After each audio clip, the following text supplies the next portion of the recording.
Hello, bravs. We're back with more books. This is the second video on Mrs. Emma Den Southworth, Eden Southworth, as she's most known for, most often referred to as Mrs. Eden Southworth, or just Eden Southworth. Anyway, there was numerous variations. I'm going to start with this one because, as you can see, it has mold damage to it, and it's a copy of Nearest and Dearest.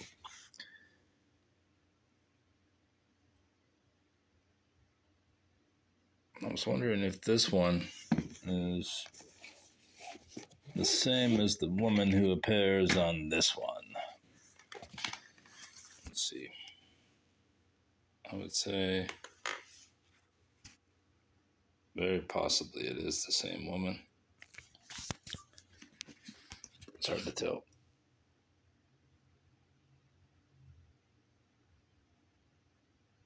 Come on, focus.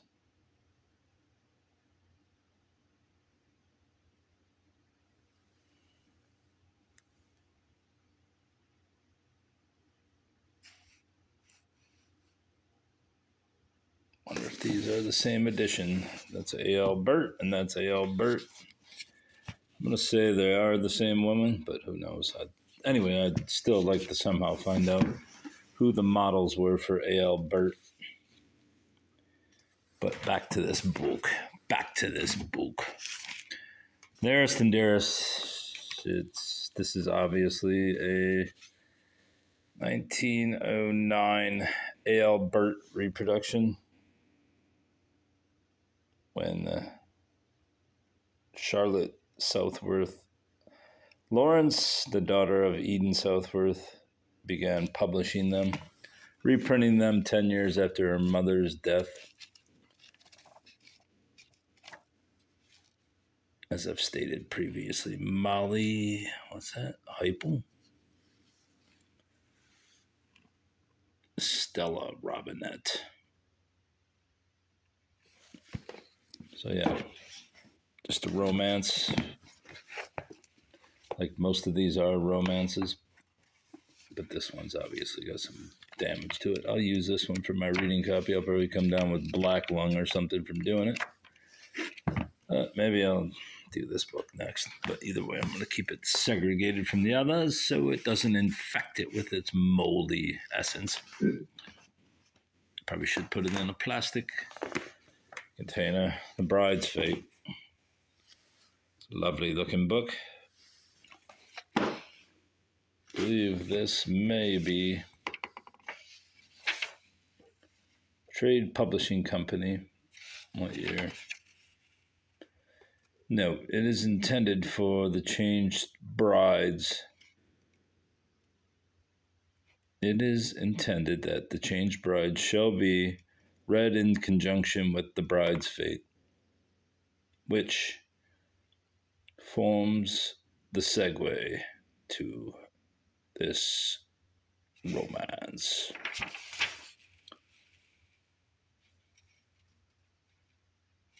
Not sure what year this book is, but the fact that it has no advertising in it makes me think that it might be a first edition. I don't know, though. Bride's Fate. I think there were some books published after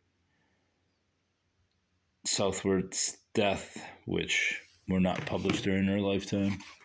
This is not one of them. This is one that's somewhat based on Southworth's adventures as a younger woman, child.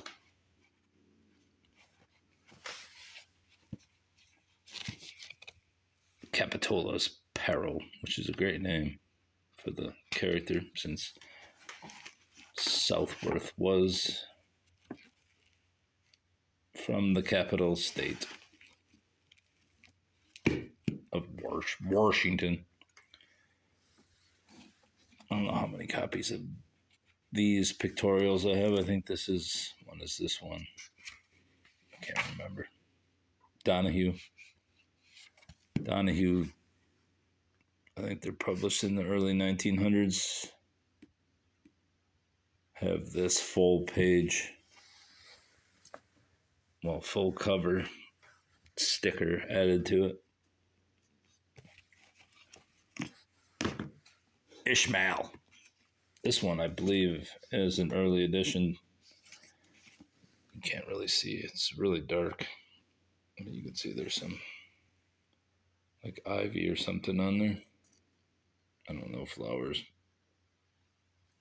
vines, whatever it is.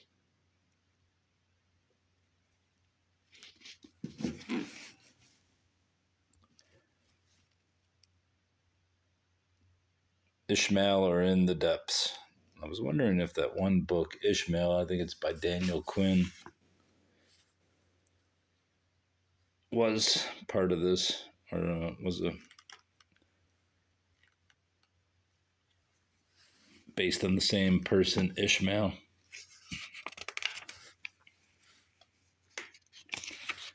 Who, my ears blocked up. According to Southworth, was a well-known figure. And she said when you read the book that you would recognize the character portrayed in the book. This is by Lupton Publishing Company. I'm not sure what year this says. Let's see what it says. 1884.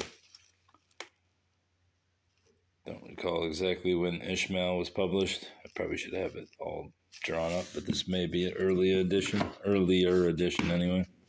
Let's see what kind of advertisements in the back. Nothing. Could be a sign that it is an early edition. That, and it doesn't have the pictorials.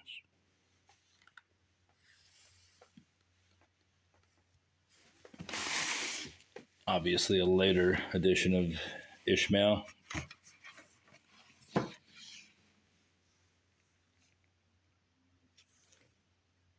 Grosset and Dunlap.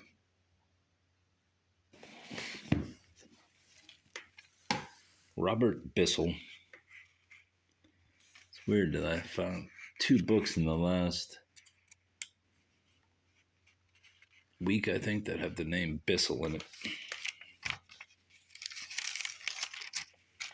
Ishmael or In the Depths.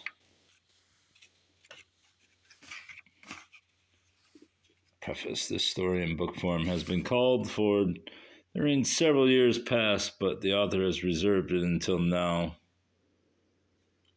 Not only because she considers it to be her very best work, but because it is peculiarly a national novel, being founded on the life and career of one of the noblest of our countrymen who really lived, suffered, toiled, and triumphed in this land.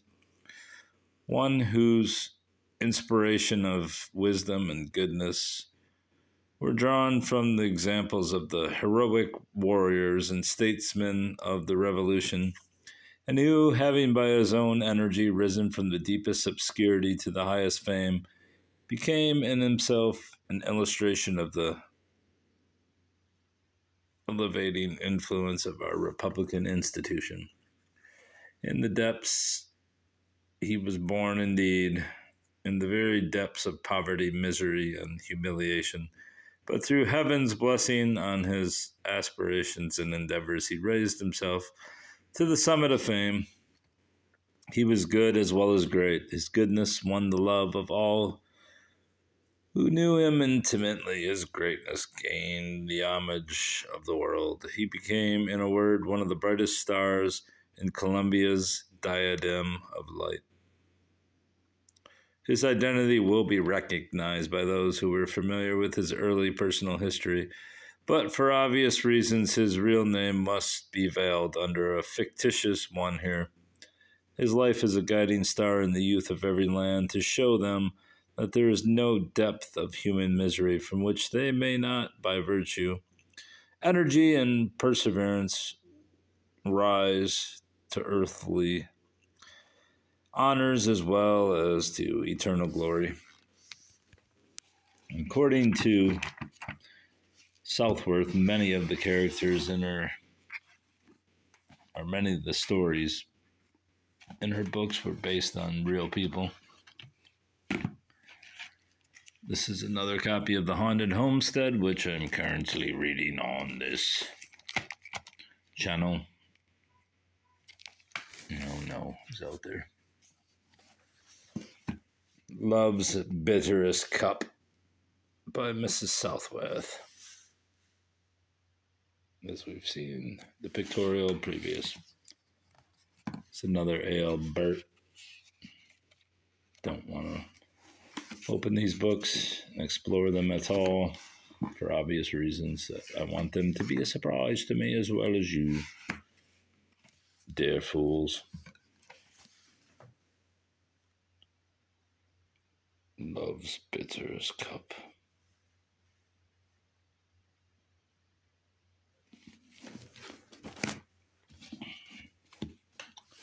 Self-raised by Mrs. Eden Southworth. This will probably be my reading copy because it's not in great condition, but it also has a couple little treats in there. The Frederick Hirschner Company, Chicago, Illinois. If you have a friend or relative who would like our catalog, enclose their name and address on a separate sheet of paper. Thank you. Then there's also a postcard near the end. What's that say? Gutenberg, Iowa. Miss Mary K. Ungs. What the hell does that say? Ungs. Hey, my name's Ungs.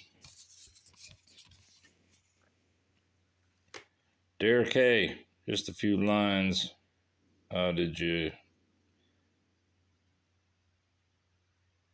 get over here?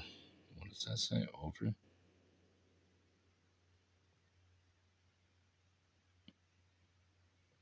How did you get one's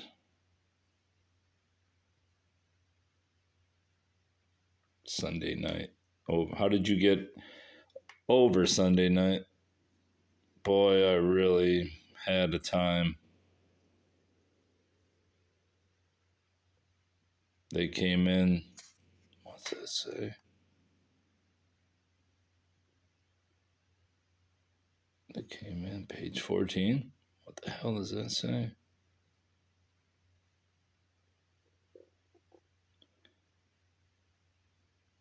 What does it say? Oh, they came in the PM and asked me to go along. I went down, went down to Dyerville yesterday a.m. Talked with Emmett Winters. He told me he was down the night before, and last night went to New Vienna, possibly. Had a wonderful time. Got a lot to tell you. Gene, no clue what that says. Gene somebody was down. I can't read this. I don't want to read this as to ruin the surprise. Victor's Triumph. These are pretty cool. And I recall there was something inside that I liked about these books, but I can't recall exactly what it was. I'm sure I will see shortly. Oh yeah, this little lithograph next to Victor's Triumph. Very nice.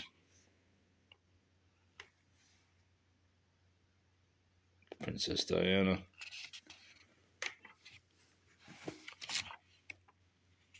Hearst and Company.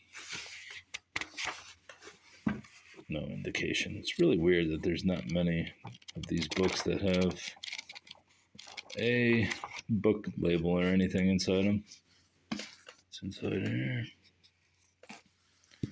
Anyway, that's all for my second order. Oh no, it's coming off. Don't come off, buddy. It's going to get ripped off, buddy. I should glue that back down. I should glue it down before it gets ruined.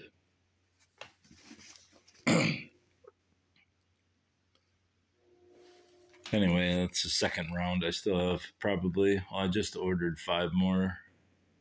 Yesterday, I won a bulk lot for $15 plus 8 shipping, so 23, so about $5 a piece. Not bad for 100-and-some-year-old books. I have another book upstairs that I didn't include because it came today. So I think I have close to 20 different, well, not different. Well, yeah, I guess they're all different. None are the same, but there's multiples of different titles and different editions. And that'll be all for now, bruv. Goodbye.